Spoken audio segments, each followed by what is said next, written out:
j'ai débuté ma vie professionnelle en 1957 au service d'urbanisme de la ville de Paris.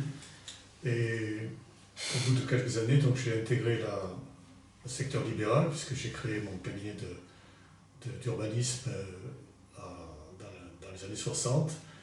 Et puis, arrivé au terme de ma vie professionnelle, c'est-à-dire après près de 60 ans de vie professionnelle, je me suis dit, mais comment la ville aujourd'hui a pu se dégrader, comme les conditions de vie dans la ville ont pu se dégrader par rapport à celles que j'ai pu connaître à l'époque. Et j'ai donc entrepris de regarder un petit peu comment s'étaient fabriquées ces évolutions, comment on était arrivé à vivre de cette façon dans nos cités.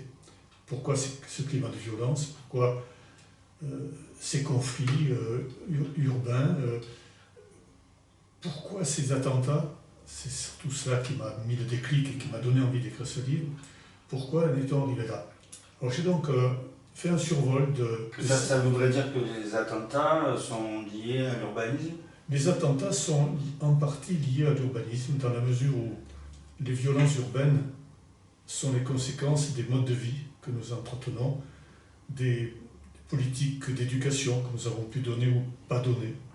Et c'est cette atmosphère-là qui s'est manifestée dans la ville et qui fait qu'aujourd'hui, les gens se regardent un petit peu sans se comprendre, s'opposent, s'ignorent, les gens s'isolent les uns les autres, et c'est pas comme ça que je conçois personnellement, en tant qu'humaniste, si je puis dire, que je conçois la façon de vivre. Et c'est pas comme cela qu'on arrivera à apaiser le climat social et les revendications que nous connaissons aujourd'hui.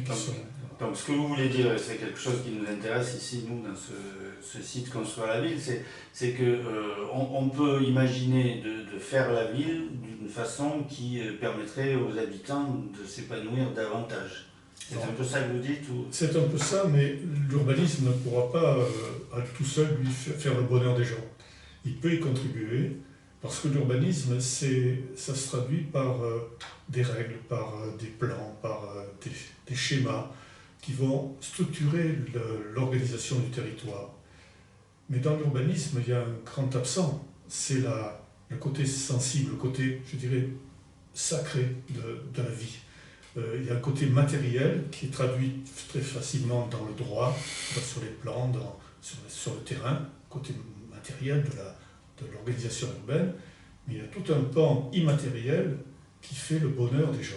C'est ce travail-là qui manque aujourd'hui dans la réflexion urbaine, et mon ouvrage se conclut d'ailleurs sur des propositions dans ce sens, pour que l'on prenne en considération les aspirations des gens avant d'organiser le cadre de vie. C'est un peu comme si un jour quelqu'un venait voir un architecte et lui disait « Voilà, monsieur l'architecte, j'ai besoin d'avoir une maison, faites-moi un plan ».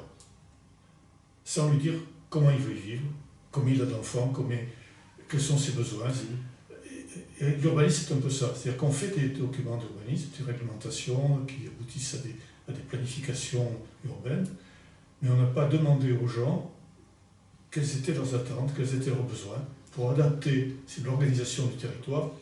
Donc là-dessus, on est superposé un courant fonctionnaliste, sous l'influence notamment, on connaît bien, de Le Corbusier, qui nous a amené à des grands ensembles, toujours des bars qui ont été décriés dans les années 60.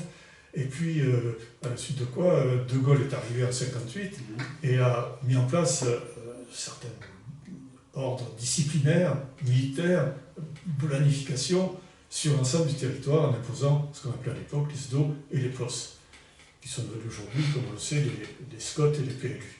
Mais ce courant planificateur n'a fait que figer l'organisation du territoire en laissant aux opérateurs, sous l'influence des lobbies locaux, des politiques, etc., tout ce jeu d'acteurs qui se sont manifestés sur le territoire, ont fait que la ville, l'espace, s'est occupé de façon sectorisée, atomisée, avec une ville éparse, une ville tentaculaire, très étalée, dont on se rend compte aujourd'hui des méfaits, les effets néfastes qu'elle a pu entraîner sur le plan de la biodiversité, du respect de l'écologie, de l'environnement. Et voilà, donc on en est arrivé aujourd'hui à une ville normée, une ville imposée et une ville finalement subie par les habitants. Fort de ces analyses, je me suis dit on ne peut pas continuer comme ça. En fait, une ville qui ne prend pas en compte ses habitants. Qui ne prend pas en compte ses habitants, qui leur impose des modes de vie, des conditions de vie, mais qui ne va pas au-devant de ses habitants pour demander au départ de s'exprimer, d'exprimer leurs besoins, de discuter avec eux, de dialoguer, d'échanger pour savoir exactement quelles sont leurs attentes. Alors, il y a des procédures qui existent, oui, la concertation.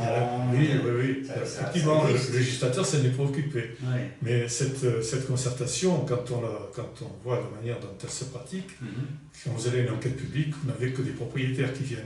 Ce ne sont pas les usagers, ce ne sont pas les besogneux de la vie qui viennent s'intéresser au plan d'urbanisme. Souvent, ils ne savent même pas lire un plan et ils ne savent pas ce que c'est qu'un document d'urbanisme. Je suis sûr que si on faisait une enquête dans les rues de Marseille en demandant aux gens qu'est-ce que c'est qu'un PLU, il n'y en a pas beaucoup qui vous répondraient correctement. Alors comment faire pour que les gens puissent être partie prenante? C'est ce que j'explique dans la dernière partie de mon ouvrage, c'est que préalablement à la réflexion urbaine telle qu'on la mène aujourd'hui, telle qu'elle est menée dans les cabinets d'études, dans les agences d'urbanisme, dans les mairies, il manque à mon sens cet échange préalable citoyen, cette participation citoyenne avec l'implication de la société civile. Qui a été ratée à travers la concertation. Qui a été ratée à travers la concertation.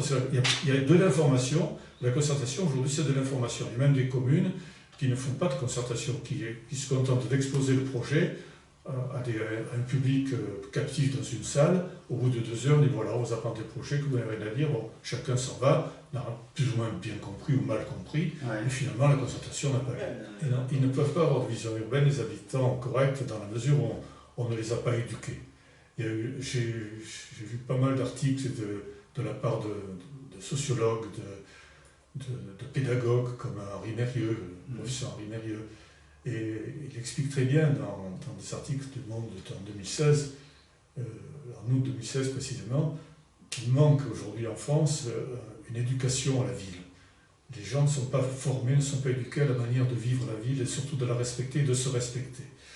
Et ça, cette éducation-là, elle ne s'invente pas. C'est pas quand on a 16 ou 17 ans qu'on peut l'inculquer dans la tête des jeunes. C'est déjà trop tard. C'est déjà trop tard. Il faut le faire dès le primaire, en cours moyen, avant d'entrer en 6e, et puis continuer au collège.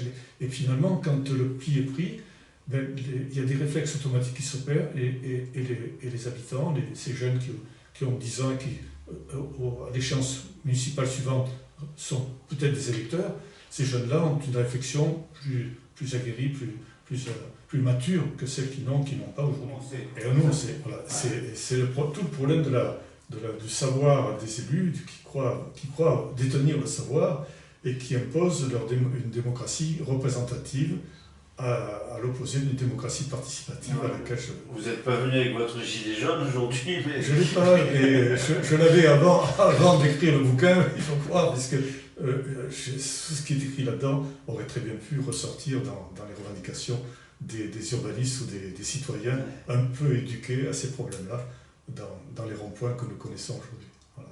Donc l'urbanisme humaniste, c'est un urbanisme qui prend en compte les habitants. Qui associe les habitants, qui fait participer... Les gens qui vivent là, qui ne sont pas forcément habitants, peut-être que sur... Non, c'est des usagers, d'une manière générale. C'est des usagers des usagers de la ville qui se rencontrent, qui se croisent et qui font la vie, quoi. Et c'est ce que je propose dans mon bouquin, c'est avant de faire le projet d'urbanisme, imaginons un projet de vie sous tous ses aspects, à la fois matériels et immatériels, et organisons le dialogue, faisons exprimer les gens, et ensuite on saura à quoi s'en tenir et que prendre en compte pour bâtir le projet de territoire et le fameux SCOT ou PLU qui nous sera imposé et dont que le monde donnera. Qui est à l'enquête publique en ce moment, le PLU intercommunal.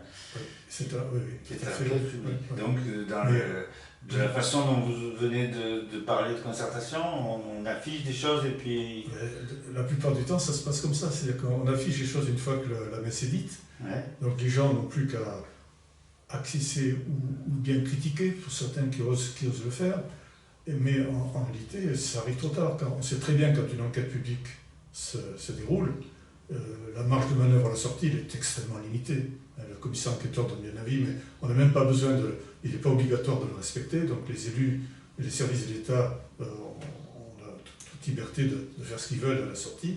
Bon, finalement, le citoyen, s'il n'est pas directement en prise avec le pouvoir politique au moment où il élabore les documents, quand il arrive à la quête publique, les choses sont faites et il n'a plus de pouvoir de faire modifier grand chose.